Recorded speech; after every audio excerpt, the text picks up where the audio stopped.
Hey guys, it's Awesome Josh here, and today I want to talk about the most optimal way you can prepare for a shiny event. If you didn't know already, PokéRogue occasionally does these limited time events where they increase the base shiny odds by 2 times or 3 times. We like to call these events shiny events. We currently don't know when the next event will be, but if you do want to fully prepare for when that happens, I recommend you continue watching this video. Alright, first things first, should I start a classic run when it comes to hunting in a shiny event, or should I start an endless run? Now, I get asked this relatively frequently, which is pretty surprising because there's actually only one obvious answer here, which is going to be endless mode. Now, the only reason why I would go for classic mode is if I didn't have endless unlocked, but I'm assuming that you're a player who has unlocked endless and beat classic, so the option would pretty much always be endless. The reason why endless mode is far superior to classic mode is because it has up to 10,000 playable floors. 10,000 floors gives so much more time to prepare, so finding the rare items like shiny charms and lock capsules, and not to mention it just gives more time to shiny hunt. So after you're done finding the items, you have a plentiful amount of rounds to just catch as many shinies as you want. So my conclusion is, if you have access to both classic and endless mode, just pick endless mode. Why torture yourself? Now that we've chosen our mode, let's talk about our starting team. Now luckily we chose endless mode, so we have up to 15 starting cost. So what are we going to do with all these points? First things first, bring your most reliable carry. I don't know how good at the game you think you are. If you end up wiping in the middle of a shiny event, it's going to feel really bad. So bring a Pokemon that you know is going to reliably carry you throughout the game. Okay, so once you've chosen your carry, I'm just going to use Kartana as an example here. We have 9 points left over. What are we going to do with all of these 9 points? Just bring our other favorite Pokemon? Or what we're actually going to do with the remaining 9 points is bring as much luck as possible. What is luck, you might be asking? Luck is that grade that you see in your rewards menu after you're done with a battle. It should be on the right side of your screen. The grade ranges between D all the way up to triple S, and triple S obviously being the best and D being the worst. If you have like D luck, then expect to just see lures and Pokeballs in rewards. If you have triple S luck, then expect to see Master Balls, multi-lenses, the good stuff. So luck is a pretty important thing to have, especially if you're preparing for a shiny endless file like we are, because it's going to help you find the shiny charms, the lock capsules, etc. So whatever you have, just make do with it. Just try and bring as much luck as you can. So if you're a beginner, you might not have a lot of fancy shinies, you might just have a few regular shinies in there. So if you, for example, just have like a shiny wishy-washy, bring that. But if you're a player who's spent a bit more time on this game, then you might already have a handful of good shinies like red shinies, blue shinies. And the positive with having these red and blue shinies is that they give you more luck value for the same cost. So I have my Ghastly, who's usually a 3 cost, but I reduced it down to 2 with candies. He's an epic shiny. He's a red shiny who costs 3 luck. So I'm going to bring him over. So for only 2, I get to have the value of 3 shinies, which is amazing. What are some other red shinies I have? I have a Magnemite. Boom, we'll just slap that on as well. And we have a rare shiny Ponyta. Pretty good for runaway. So yeah, so we bring those Pokemon, and that's already 3, 2, that is 8 luck that we're bringing with just this team. So that's going to help us a lot for finding the shiny charms and the luck capsules that we need moving forward. So bring as much luck as possible. Bringing shinies helps you find more shinies. That's the simplest way to think about it.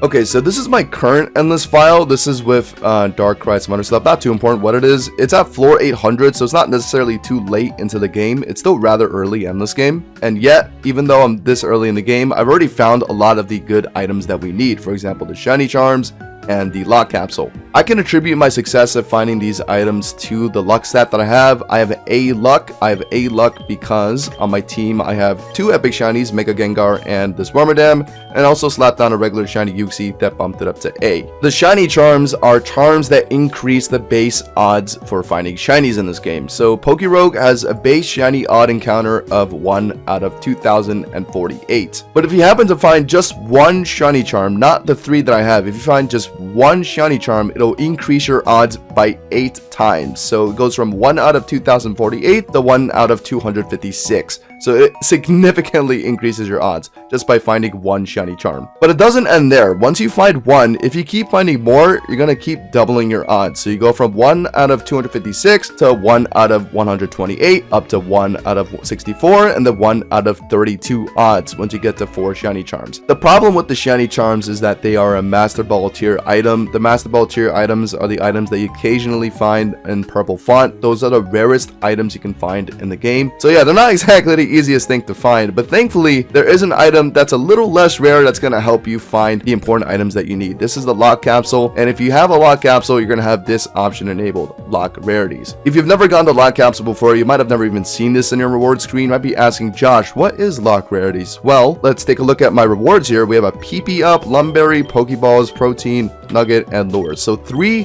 white ball tier items and 3 blue ball tier items.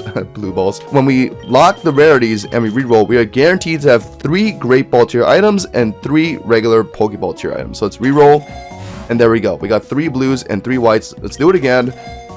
So occasionally they do have a chance to upgrade, which is very important to note as well. Find a Rogue Ball tier item or even a Master Ball tier item if you get lucky. You're going to lock the rarities. You're going to keep re-rolling until you find a shiny charm. That's how I've gotten all 3 of these, to be honest. I have not found any of these just right off rip. I had to roll for them. So that's how you're going to be setting up your file for the shiny event. Find the lock capsule, find the 4 shiny charms, and you're all set. Now that we've finished talking about how to set up for the shiny event, it's finally time to talk about how to play during the shiny event, because that's a topic I want to cover as well. Assuming that you found all the shiny charms and the lock capsule beforehand, these are items you should be looking for during the event actively. First off, Master Balls and Rogue Balls. Master Balls to a higher degree because they're guaranteed catches. Now you might be thinking, Josh, all I have to do is just lower them down to red HP and just catch them. It's regular Pokemon, it's not that hard. But you'd be dead wrong, because in Endless Mode, there are Pokemon with ridiculous health bars, and combine that with these BS full heal tokens and Lumberries, Citrus Berry nonsense, it's impossible to keep them down at red HP. I speak from personal experience, just trust me on this. And because of that, when you're shiny hunting, it's gonna really be annoying when that one Pokemon that you want to catch is just not staying in the goddamn Pokeball. So take my advice and rack up as many Master Balls as possible. Of course, after you get all the shiny charms, by the way, you should be prioritizing the shiny charms first. And the last thing I want to talk about is something we kind of need to find real quick. Let me just kill this thing real quick, and hopefully we find it in the rewards.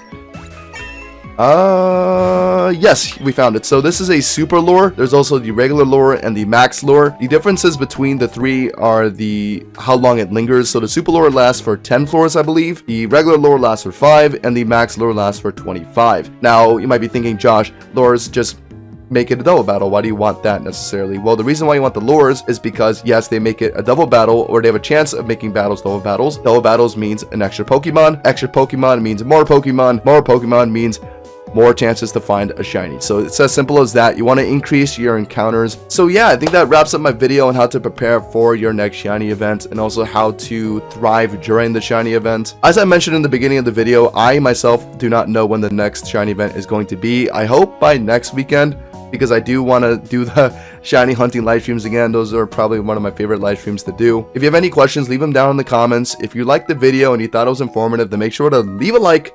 If you want to see more content like this, then subscribe. And yeah, I think that wraps it up. Stay safe, boys and girls too. Oh, and the others as well.